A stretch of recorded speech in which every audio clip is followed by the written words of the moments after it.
গ্রাম বাংলার দেশ বাংলাদেশ, শস্য শ্যামল সবুজ সুন্দর দেশ বাংলাদেশ। আমরা বাঙালি, আমরা সম্প্রীতিতে বিশ্বাস করি, এটাই আমাদের কালচার। তো আজকে আমি আপনাদের জন্য নিয়ে এসেছি চট্টগ্রামের ঐতিহ্যবাহী পিঠা। এটা খুবই মজা হয়, তাই আমি ভাবলাম আপনাদের সাথে আমি আজকে শেয়ার করবো এই পিঠাটা। হ্যালো ভিউয়ার্স, আসসালামু আলাইকুম। কেমন আছেন সবাই? আশা করি সবাই অনেক ভালো আছেন, সুস্থ আছেন। আমার চ্যানেলটি আজকে যারা দেখছেন তাদেরকে অসংখ্য ধন্যবাদ। যারা নতুন এসেছেন তাদেরকেও ধন্যবাদ। তো আমার আজকে হচ্ছে রেসিপি ছান্না পিঠা। চলুন শুরু করি। আজকে ছান্না পিঠাটা তৈরি করতে লাগছে 1.5 কাপ চালের গুঁড়ি। এখানে আমি আতপ চালের গুঁড়ি নিয়ে নিয়েছি, সাথে নিয়ে নিয়েছি পানি, ঠান্ডা পানি। এটা মুখ করতে যতটুকু পানি আপনার লাগবে ততটুকু পানি আপনি এখানে দিবেন। এখন মুখ করে দেখবো যে কতটা হয়েছে। মুখ হয়ে গেছে, এই সময় আর পানি লাগবে না আমার। এগুলো আমি সব মুট করে করে নিয়ে নেবো। এবার আমি এটাকে ভাপে দিয়ে দিব। একটা করে আমি স্টিমারে দিয়ে দিচ্ছি।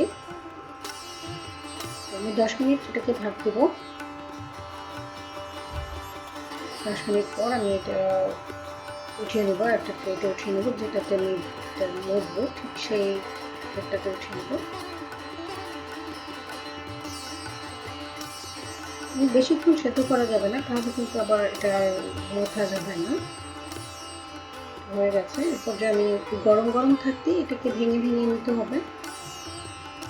দেখতে পাচ্ছেন এটা কিন্তু খুব গরম, খুব সাবধানে করবেন যাতে একেবারে হাত পুড়ে যায় এমনটা না, আর হাতে সহ্য হয় এমন সময়। এই পর্যায়ে আমি দিয়ে দিলাম লবণ 1 চিমটি, দিয়ে দিলাম চিনি 1 চা চামচ দিয়েছি, আপনারা আপনাদের মতো করে দিবেন।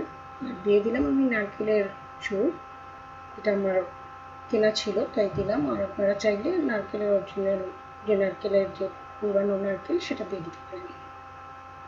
এবার আমি সবগুলো একত্রে মিশিয়ে নিলাম, আর এখন দিয়ে দেবো ফুটন্ত পানি। দেখছেন আমার হাত কিন্তু আমি সহ্য করতে পারছিলাম না, তো আপনারা খুব সাবধানে করবেন এটা।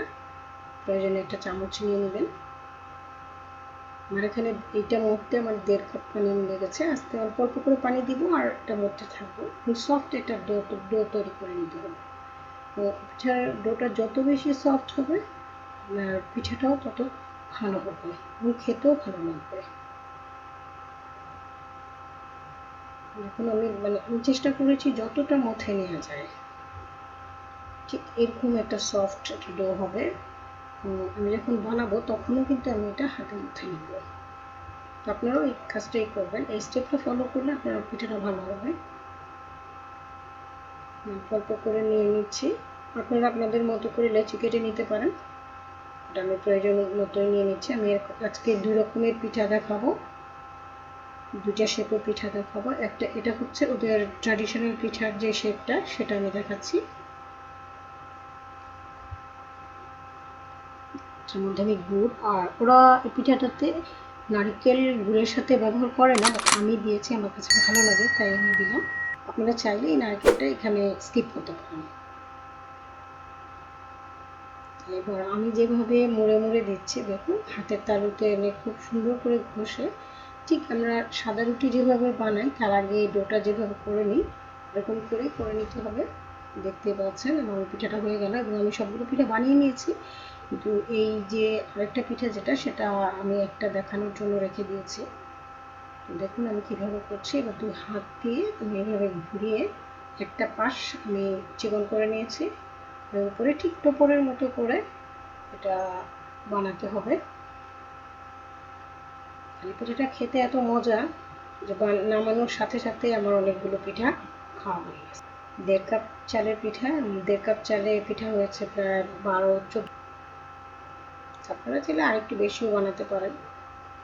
আমি ভিডিওতে দেখানোর জন্য একটু বড় করে নিয়েছি, পিঠাটা একটু ছোট করেও বানাতে পারেন। ঠিক এভাবে চেপে চেপে আপনি পিঠাগুলো সব বানিয়ে নেবেন, খুব স্মুথভাবে বানাবেন। দেখুন হাতের তালুতে আমি চেপে রেখে, আমি কিন্তু ভিডিওটা শর্ট করে নিই, ভিডিওটা লং রেখেছি শুধু দেখানোর জন্য, যে যাতে আপনারা ভালোভাবে বানাতে পারেন। আর এই পিঠাটা আমাদের খুব পরিচিত একটা পিঠা না, অনেকেই বানাতে পারেন, বাট আমাদের ঢাকায় এটা পরিচিতি খুব কম, তাই ভাবলাম আপনাদের সাথেও শেয়ার করি। আমার সবগুলো পিঠা বানানো হয়ে গেছে। এখন আমি এটাকে ভাপে দিয়ে নিব 15 থেকে 20 মিনিট, অনেকে চুলার আঁচের উপরে ডিপেন্ড করে। এটা আমি ভাপে বসিয়ে দিয়েছি। ভিউয়ার্স, আমার পিঠাগুলো হয়ে গেছে, দেখতেই পাচ্ছেন কতটা সুন্দর এবং লোভনীয় হয়েছে, খেতেও ঠিক তেমনই মজা হয়েছে, দেখলেই লোভ লাগে, মাউথ ওয়াটারিং একটা পিঠা।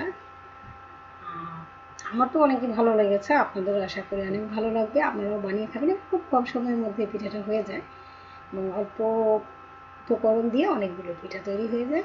বিকালের নাস্তায় আপনারা এটা খেতে পারেন। তো আজকে পর্যন্তই। যার যার ভালো লেগেছে অবশ্যই একটা লাইক করবেন, কমেন্টস করবেন এবং শেয়ার করে দেবেন। তো নেক্সট ভিডিও নিয়ে আবারও চলে আসবো।